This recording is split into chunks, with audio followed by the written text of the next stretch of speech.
ఓడిపోయినంత మాత్రాన గెలిచామనుకోరు కానీ యాదో రోజు ఖచ్చితంగా గెలుస్తారు. ఇప్పుడు ఓడిపోతున్నాం అంటే రేపు పొద్దున గెలవడానికే అదే మైండ్లో పెట్టాలి. కానీ ఇప్పుడు ఓడిపోయినా అంటే ఇంకా ఓడిపోతానే ఉంటావు. ఇంకా ఏడ్చే ఏం పని లేదని ఏడ్చేది తప్పితే ఏం ఒకటి ఏడుతున్నావు అంతా. నువ్వు మీ ఫ్యాన్స్ వాళ్ళు అట్ట అవుతారు, నువ్వు గ్యాంగులు ఏడుతుంటే మీ ఫ్యామిలీ ఏమవుతారు? వాళ్ళకంతా రెస్పాన్స్ నువ్వే చెప్పాలా.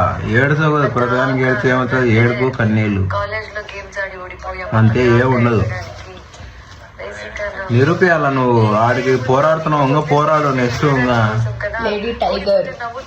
టైగర్ కాదు ఇంకా చిరుతపులి అట్లా కావాలి. కానీ ఇప్పుడు ఓడిపోయినా బాధపడకండి. రేపు పొద్దున గెలవచ్చు. కప్పు కొట్టేది నువ్వే కావచ్చు. ఇంకా కన్ఫర్మ్ నువ్వే కప్పు కొడతావు. అప్పుడు ఎంత సంతోషపడతావు. ఇవాళ చూసి చిన్న చిన్న ఏడుపులల్లా అప్పుడు సంతోషం చూసుకోక అంతే. చికెన్ అయిపోయింది.